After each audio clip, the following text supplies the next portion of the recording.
നമസ്കാരം, എല്ലാവർക്കും സ്വാഗതം. ഇന്നത്തെ ഡെയിലി അപ്ഡേറ്റ്സിലേക്ക്. ഇന്ന് 2026 മെയ് മാസം 8-ാം തീയതി വെള്ളിയാഴ്ച. ഇന്നത്തെ ഏറ്റവും പ്രധാനപ്പെട്ട വാർത്താ അപ്ഡേറ്റുകളും നാളെയും വരും ദിവസങ്ങളിൽ നിങ്ങളെല്ലാവരും അറിഞ്ഞിരിക്കേണ്ട, ശ്രദ്ധിക്കേണ്ട വളരെ പ്രധാനപ്പെട്ട അറിയിപ്പുകൾ, അപ്ഡേറ്റുകളൊക്കെയാണ് ഡെയിലി അപ്ഡേറ്റ്സ് നിങ്ങളുമായിട്ട് ഷെയർ ചെയ്യുന്നത്. എല്ലാ പ്രേക്ഷകരും പൂർണ്ണമായിട്ട് ഈ അപ്ഡേറ്റുകൾ ശ്രദ്ധിക്കുക. നിങ്ങളെല്ലാവരും വീഡിയോ ഒന്ന് ലൈക്ക് ചെയ്ത് എല്ലാ പ്രേക്ഷകരിലേക്ക് മറക്കാതെ ഷെയർ ചെയ്ത് എത്തിക്കുക. നമ്മുടെ വാട്സപ്പ് ഗ്രൂപ്പിൽ ജോയിൻ ചെയ്യുക. വാർത്തകളും അറിയിപ്പുകളും എല്ലാ ദിവസവും കൃത്യമായി നിങ്ങൾക്ക് വാട്സപ്പ് ഗ്രൂപ്പിൽ ലഭ്യമാകുന്നതാണ്. വാട്സപ്പ് ഗ്രൂപ്പിൻ്റെ ലിങ്ക് വീഡിയോയുടെ ഡിസ്ക്രിപ്ഷനിൽ കമൻറ്റിൽ നൽകിയിട്ടുണ്ട്. എല്ലാ പ്രേക്ഷകരും മറക്കാതെ ഏതെങ്കിലും ഒരു ഗ്രൂപ്പിൽ ജോയിൻ ചെയ്യുക. വാർത്തകൾ എല്ലാവരിലേക്കും ഷെയർ ചെയ്യുക. ഏറ്റവും ആദ്യത്തെ പ്രധാനപ്പെട്ട വാർത്താ അപ്ഡേറ്റ്, കോൺഗ്രസ് മുഖ്യമന്ത്രിയെ തെരഞ്ഞെടുക്കാനായിട്ട് AICC അധ്യക്ഷനെ ചുമതലപ്പെടുത്തിക്കൊണ്ടുള്ള പ്രമേയം KPCC ആസ്ഥാനത്ത് ഇന്നലെ ചേർന്ന MLA-മാരുടെ യോഗം ഏകകണ്ഠമായിട്ട് പാസ്സാക്കി. കേന്ദ്ര നിരീക്ഷകരായിട്ടുള്ള മുകുൾ വാസ്നിക്ക്, അതോടൊപ്പം തന്നെ അജയ് മാക്കൻ എന്നിവരുടെയൊക്കെ തന്നെ സാന്നിധ്യത്തിൽ KPCC പ്രസിഡന്റ് സണ്ണി ജോസഫ് അവതരിപ്പിച്ച പ്രമേയത്തെ പ്രതിപക്ഷ നേതാവ് VD സതീശൻ പിന്താങ്ങി. എന്നാൽ മുഖ്യമന്ത്രി സ്ഥാനത്തേക്ക് തന്നെ പരിഗണിച്ചില്ലെങ്കിൽ മന്ത്രിസഭയിലേക്ക് ഇല്ലെന്ന നിലപാടിൽ VD സതീശൻ ഉറച്ചു നിൽക്കുകയാണ്.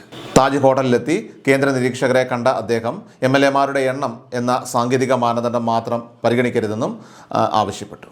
മറുഭാഗത്ത് മുഖ്യമന്ത്രി സ്ഥാനത്തിനായിട്ടുള്ള മത്സരത്തിൽ നിന്ന് പിന്മാറില്ലെന്ന് തന്നെ അനുകൂലിക്കുന്ന MLA-മാരുടെ KC വേണുഗോപാലും വ്യക്തമാക്കിയിട്ടുണ്ട്.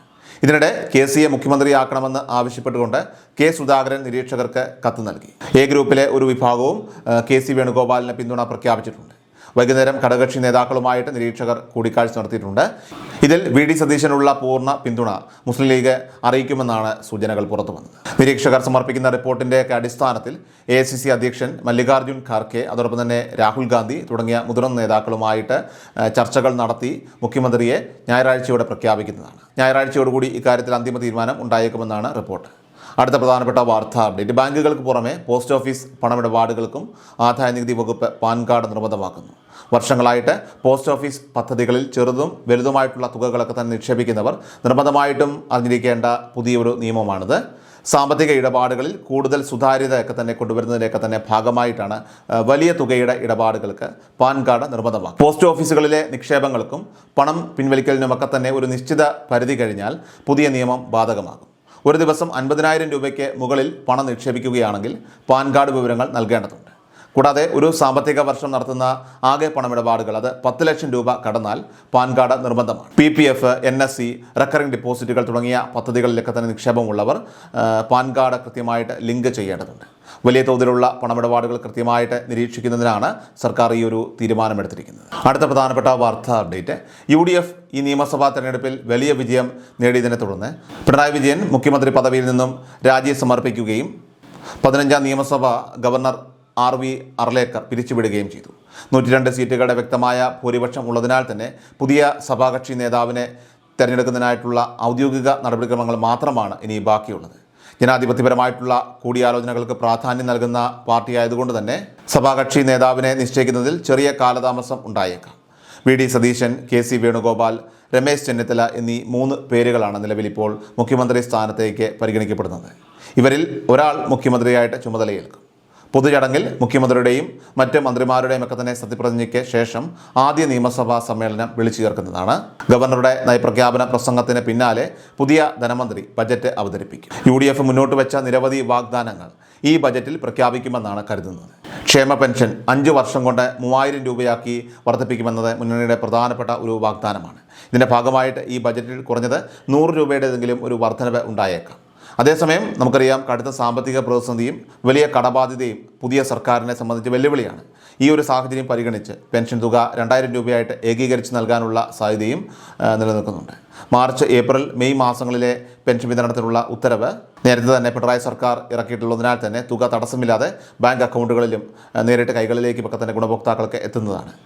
LDF സർക്കാരിൻ്റെ കാലാവധി നിലനിൽക്കെ തന്നെ ഭൂരിപക്ഷം നഷ്ടപ്പെട്ടതിനെ തുടർന്നാണ് മുഖ്യമന്ത്രി പിണറായി വിജയൻ രാജി സമർപ്പിച്ചത്.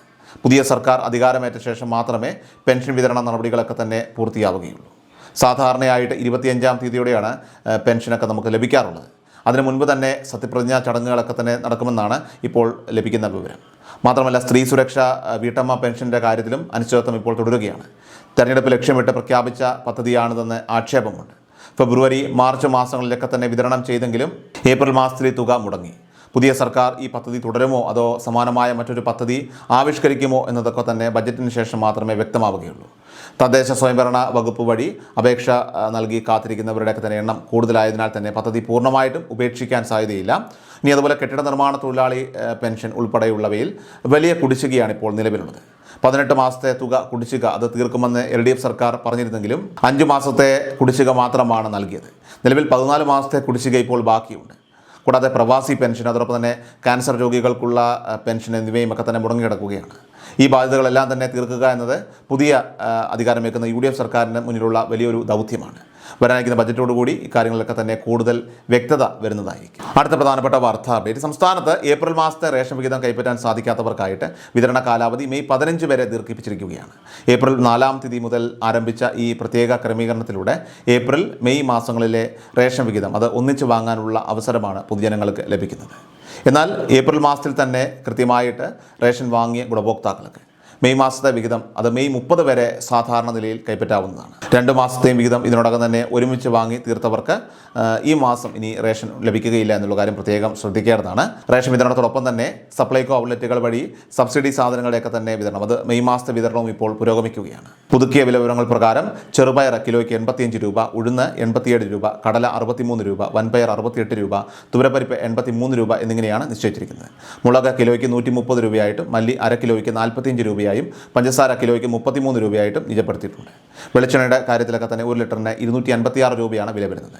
ഇതിൽ 1/2 ലിറ്റർ സബ്സിഡി നിരക്കിലും ബാക്കി 1/2 ലിറ്റർ അത് സബ്സിഡി ഇല്ലാത്ത നിരക്കിലുമാണ് നൽകുന്നത്. നിലവിൽ പൊതുവിപണിയിൽ വെളിച്ചെണ്ണയ്ക്ക് സപ്ലൈകോ നിരക്കിനേക്കാൾ കുറഞ്ഞ വിലയാണ് അനുഭവപ്പെടുന്നത് എന്ന വിവരങ്ങളും ഇപ്പോൾ പുറത്തു വരുന്നുണ്ട്. ഇനി അതുപോലെ തന്നെ അരി ഇനങ്ങളായിട്ടുള്ള ജയ, കുറുവ, മട്ട എന്നിവയ്ക്ക് കിലോയ്ക്ക് 33 രൂപയും പച്ചരിക്ക് 29 രൂപയുമാണ് പുതിയ നിരക്ക്. റേഷൻ കാർഡ് ഉടമകൾക്ക് ഈ ആനുകൂല്യങ്ങളെല്ലാം തന്നെ സപ്ലൈകോ ഔട്ട്ലെറ്റുകൾ വഴി ലഭ്യമാകുന്നതാണ്. ഏറ്റവും അവസാനമായിട്ട് സംസ്ഥാനത്തെ സ്വർണ്ണവില പരിശോധിച്ചാൽ സംസ്ഥാനത്ത് സ്വർണ്ണവിലയിൽ ചാഞ്ചാട്ടം തുടരുകയാണ്. കഴിഞ്ഞ ദിവസം ഇരട്ട വർധനവ് രേഖപ്പെടുത്തിയ സ്വർണ്ണവില വീണ്ടും ഇപ്പോൾ കുതിച്ചിരിക്കുകയാണ്. വ്യാഴാഴ്ച മെയ് 7-ാം തീയതി ഗ്രാമിന് 50 രൂപ കൂടി 1 ഗ്രാമിന് 14,025 രൂപയിൽ എത്തിയിരിക്കുകയാണ്. പവന് 400 രൂപ കൂടി 1 പവന് 1,12,200 രൂപയിലുമാണ് വ്യാപാരം പുരോഗമിക്കുന്നത്. ഡെയിലി അപ്ഡേറ്റ്സ് പൂർണ്ണമാവുകയാണ്. എല്ലാവരിലേക്കും നിങ്ങൾ അപ്ഡേറ്റ്സ് ഇപ്പോൾ തന്നെ ഷെയർ ചെയ്യുക. നമ്മുടെ വാട്സപ്പ് ഗ്രൂപ്പിൽ ജോയിൻ ചെയ്യുക. വാർത്തകളും അറിയിപ്പുകളും എല്ലാ ദിവസവും കൃത്യമായി നിങ്ങൾക്ക് വാട്സപ്പ് ഗ്രൂപ്പിൽ ലഭ്യമാകുന്നതാണ്. വാട്സപ്പ് ഗ്രൂപ്പിലെ ലിങ്ക് വീഡിയോയുടെ ഡിസ്ക്രിപ്ഷനിൽ തന്നെ കമൻറ്റിന് നൽകിയിട്ടുണ്ട്. എല്ലാ പ്രേക്ഷകരും മറക്കാതെ ഏതെങ്കിലും ഒരു ഗ്രൂപ്പിൽ ജോയിൻ ചെയ്യുക. വാർത്തകൾ എല്ലാവരിലേക്കും ഷെയർ ചെയ്യുക. വീഡിയോ ഡെയിലി അപ്ഡേറ്റ്സുമായിട്ട് നമുക്ക് നാളെ കാണാം. അതുവരേക്കും നന്ദി, നമസ്കാരം. കൃഷൽ മീഡിയ എല്ലാ ദിവസവും വാർത്തകളും അറിയിപ്പുകളും ഡെയിലി അപ്ഡേറ്റ്സും ലഭിക്കാൻ ഇപ്പോൾ തന്നെ ചാനൽ സബ്സ്ക്രൈബ് ചെയ്യുക, ഫോളോ ചെയ്യുക. നിങ്ങളുടെ ലൈക്കും ഷെയർ നൽകി ഞങ്ങളെ സപ്പോർട്ട് ചെയ്യുക. നിങ്ങളുടെ അഭിപ്രായങ്ങൾ കമന്റ് ബോക്സിൽ രേഖപ്പെടുത്തുക.